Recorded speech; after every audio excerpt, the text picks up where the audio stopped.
Okay, our friend Dave Ramsey was here and he was talking about food. And one of the most popular food movies to come out was Julia and Julia.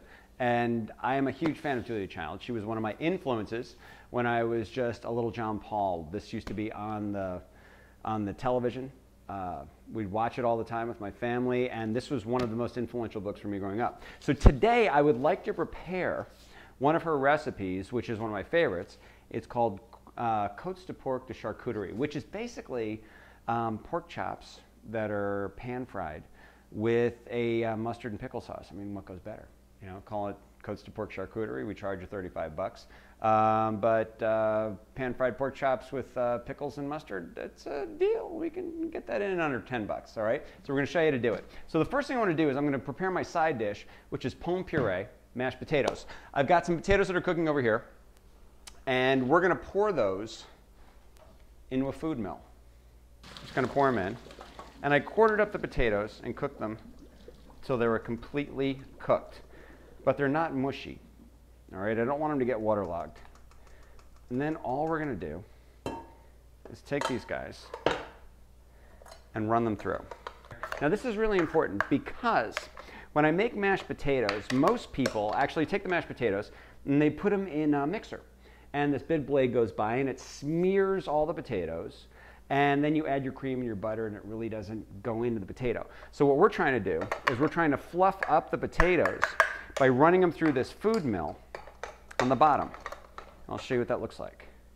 So part one was breaking these into cool little granules. Part two is going to be drying them out. Now I can tell when they're dry. See all the steam coming off of here? That's wonderful. That is water that is taking the place of the cream. I want to get the cream in there, and the only way to do that is to get the water out. Because imagine this, I have a sponge, and the sponge is full of water, and I try to pour cream into it. Not going anywhere, all right? So what I need to do is get the water out of the sponge so that the cream has a place to go, so it's just not sitting on top and being greasy. So that's why we dry out our potatoes. And I can tell they're dry when they stop giving up plumes of steam. So that'll take a little bit. Here I have a gorgeous chunk of pork. It's really a double chop. And I'm going to cut this into two really nice portions. But on the bottom, I've still got a chunk of bone. Now, this is going to be kind of neat because a lot of the French recipes out there, you need stock and you need all these sauces. And what we're going to do is we're actually going to take the bone from this and make a small stock that we're going to turn into the sauce. So when I cut this off, I'm going to brown this bone off. I'm going to turn it into a small pork stock. And I'm going to throw some vegetables in there, throw some mirepoix, and it will give me just enough to make sauce for this chop. Pretty neat? Here we go. So I'm just going to follow the line of the bone. So there's my bone. I'm just going to go in on top of it. And just follow the bone all the way down. All the way down. All right? Then follow it under. And then scoop it out. That's my bone.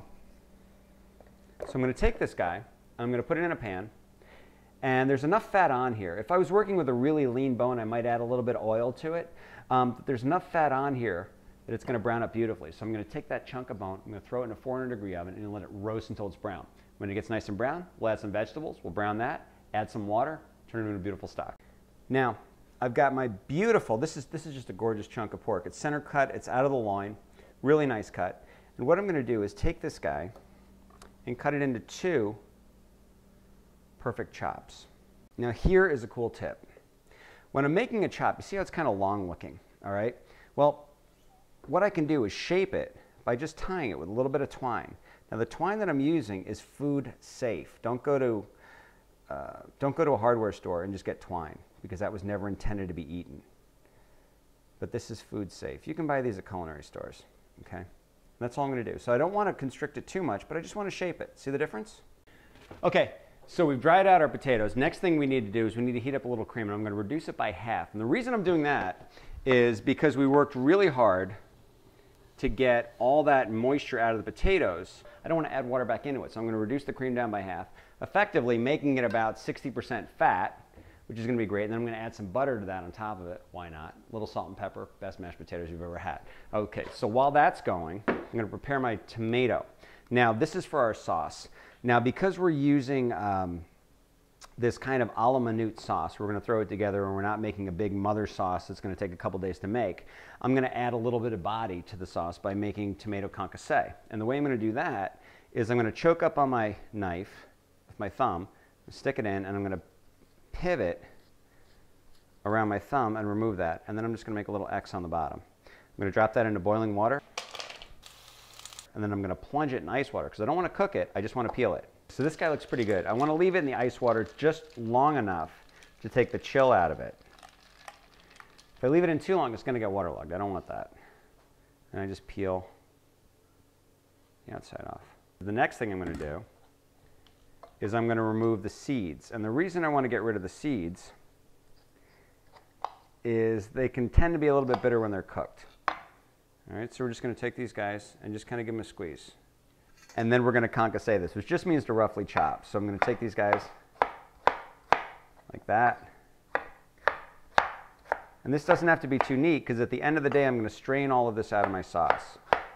Something that's really important that Julia always talks about is before you saute something, you need to dry it off. So there's moisture on the outside.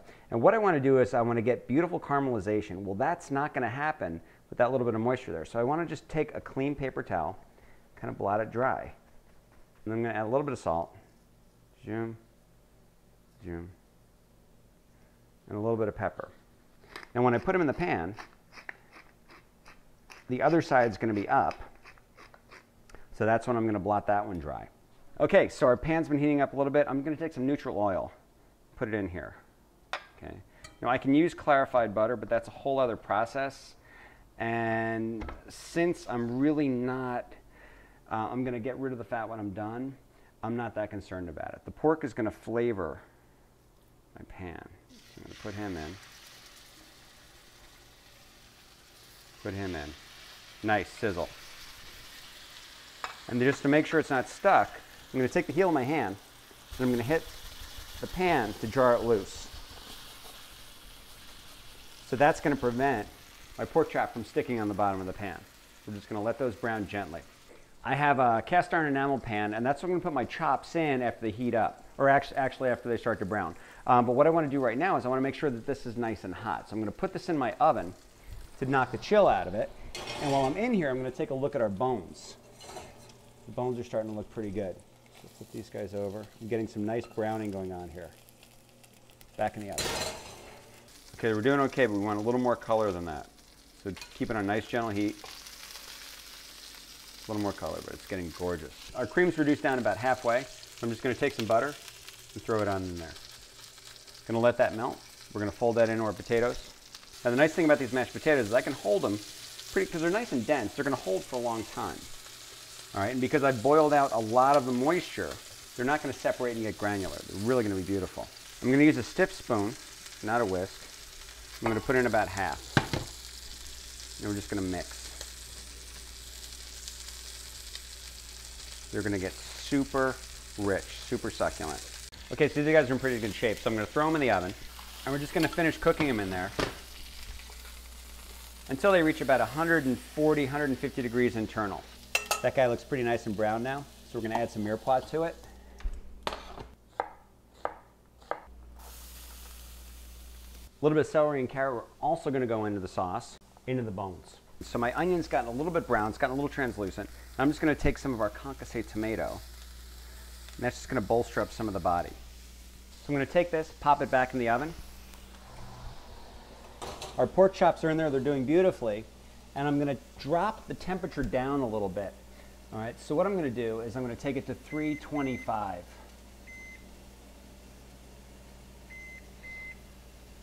And let everything in there gently cook. Next to go into the pan, I'm going to deglaze the bottom of the pan. All that beautiful brownness on the bottom I want to get. So I'm going to add some white wine.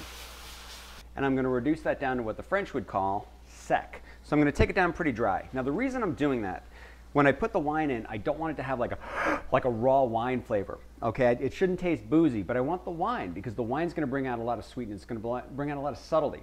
Okay, so we've gotten kind of dry here. And now I'm going to add a little bit of flour. So just a little bit on top. I'm taking advantage of some of that little bit of fat that's still left in the pan. I'll let that cook for a second.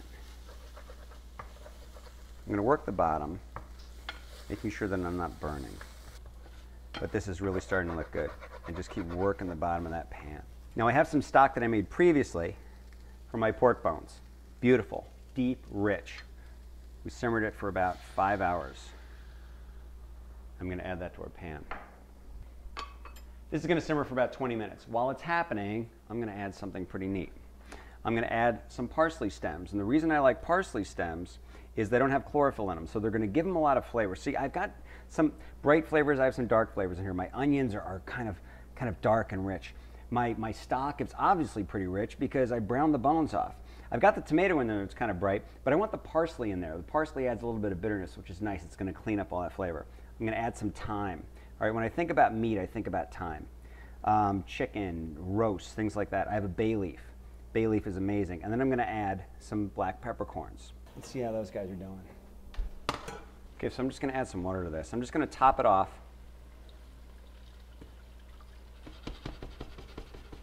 And just let it cook down.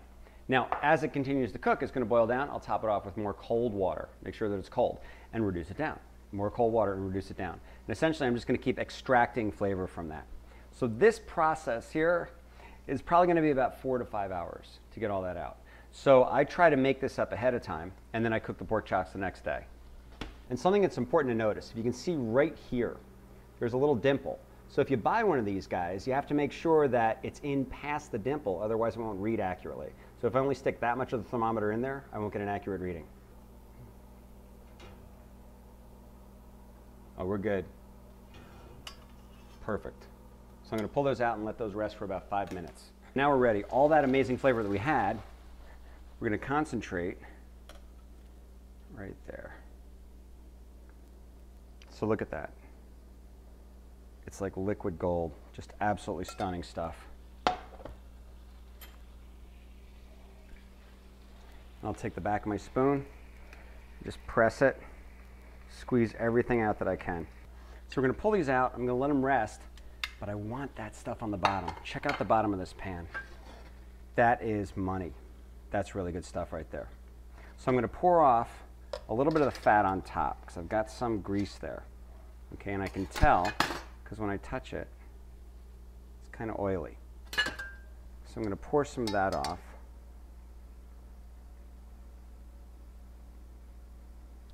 And the rest goes in. We're in the home stretch. I'm going to add a little more of my cream mixture to that. Because I just want to get them really luxurious, really deluxe, really on the lens of the camera. There we go. That's silky. I've just got to add my garnishes to the sauce. And I'm just going to chop some parsley, which is appropriate because there's parsley stems in the sauce, if you remember. And this is going to give a nice pop and contrast at the end. When we talked about our sauce before,